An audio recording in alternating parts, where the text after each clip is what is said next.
خب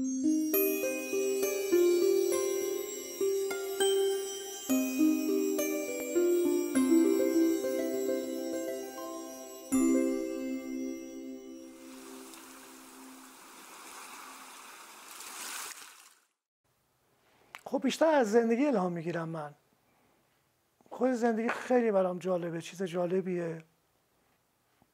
مردم من خیلی دوست دارم راستش. عجیب منو محصور خودشون میکنن، نمیدونم چرا. من یادم استانیسلافسکی بود یا یکی دیگه بود، یه مطلبی داشتم میخوندم، یه مثلا محقق آمریکایی بود و موفقیت‌های تئاتر شوروی رو مثال میزد، عنوان میکرد. پرسیده بود آقا شما چرا اینقدر موفقین روی صحنه تئاتر؟ اون آدم، اون بازیگر روس گفته بود که ما به جای اینکه منتظر باشیم که مردم به ما نگاه کنن، ما به مردم نگاه میکنیم.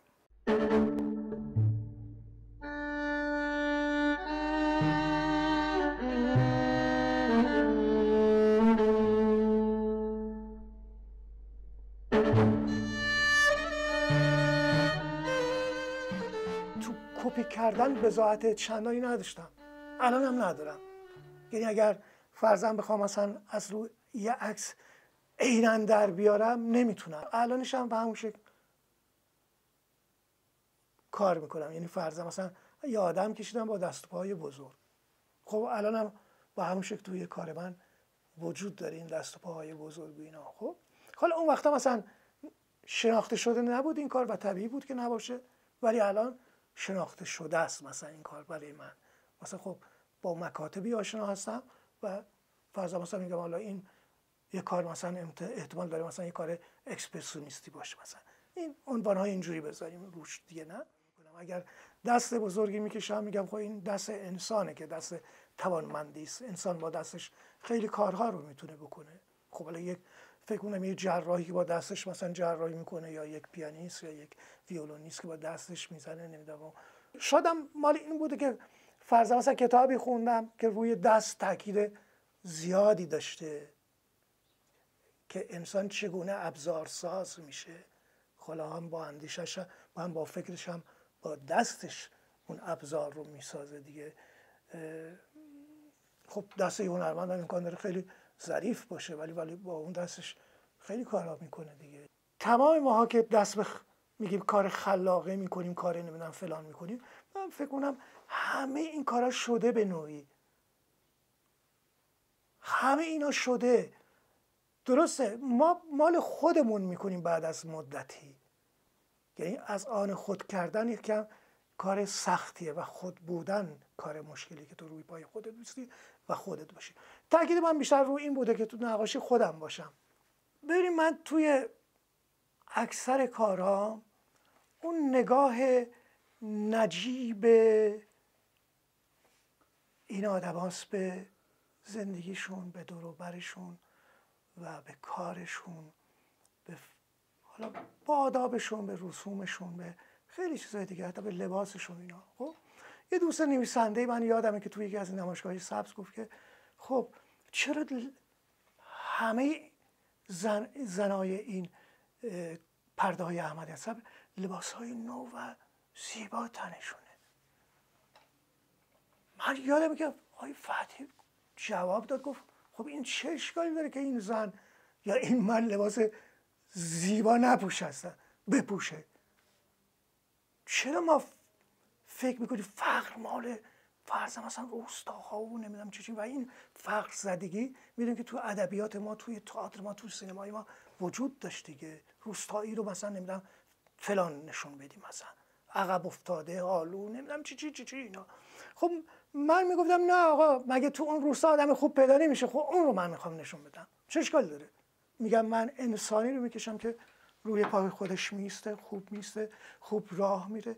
درسته ممکنه سفره‌اش نمیدونم فلان باشه ولی خوب میخوره، چه اشکال داره که خوب بخوره؟ چرا فکر میکنی مثلا حتما باید دور بر این نون این آدم یا روی فلان این آدم مثلا مگس باشه؟ اون کار عکاس میتونه این کارو کنه، جامعه شناس میکنه، مردم شناس میکنه و.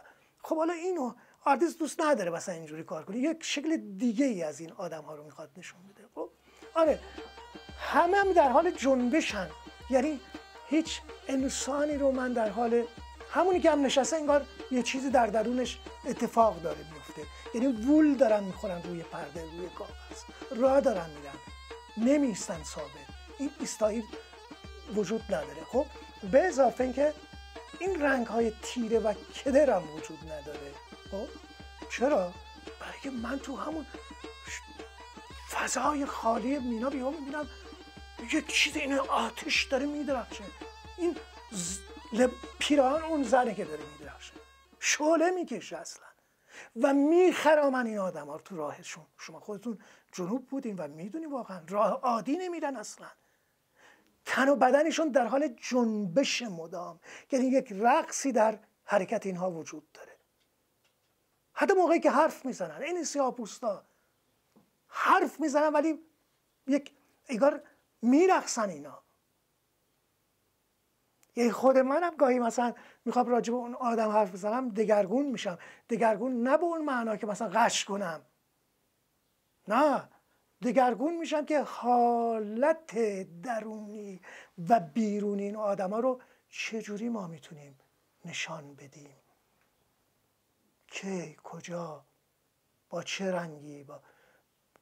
ببینید اولین رنگی که من روی بوم میذارم یا روی کاغذ میذارم، دومیش خودش دیگه به وجود میاد. آدم ها هستن و اون فضاست که هی ساخته میشه و اونان که اتفاقا به تو میگن اینجوری باش، اونجوری کار کن. یعنی در واقع این شعری که تو رو میسرایه،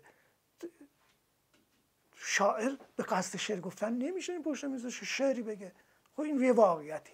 خب حالا ممکنه تو نقاشی تو اتفاق دیگه بیفته که خود نقاش مثلا رو پشت بومش بشینه. خب پیکاسو خیلی از این کارا میکرد.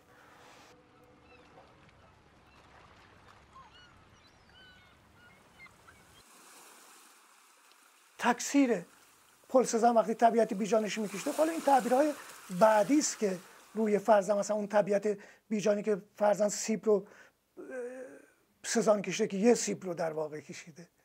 خود سزان هم در جای فکر کنم میگه من یه سیب کشیدم مثلا. اینم همینطوره. این تعبیرها من فکر کنم توسط دیگرانه که صورت میگیره و اصلا به نظر من زیبایی هنر به همینه که هی تعبیرهای مختلفی پیشه. من یه آدم خیال پردازی هم هستم، شدیداً خیال پردازی میکنم بسیار وقتها، مخصوصا توی چیزی که میخوام برای تئاتر، برای نمایشنامه بنویسم. خب و این خیال همیشه با من هست، ولی خب در جای خودش واقعیت هم هست. خیال برای خیال نباشه، اون واقعیت هم گم نشه، علمم گم نشه. ببینین بسیاری کارام من روزی که میخوام بدم به قاب کردن تموم میکنم. تموم که نه با اون معنا نمیتونم بگم تا اون لحظه آخرین تاش رو میزنم، همه دستکاری شده است. دو فضا رو الان من میخوام ادامه بدم. یکی فضایی که احتمالاً همون جنوب است، حالا باز چیزاش عوض میشه، شکلش عوض میشه، حالا هر چیز اتفاقی که میفته اینا. بعد بیرون از اون جنوبم هست و الان میخوام فقط روی پورتره کار کنم و یه نمایشگاه بزنم پورتره. من میگم جای پورتره خالیه.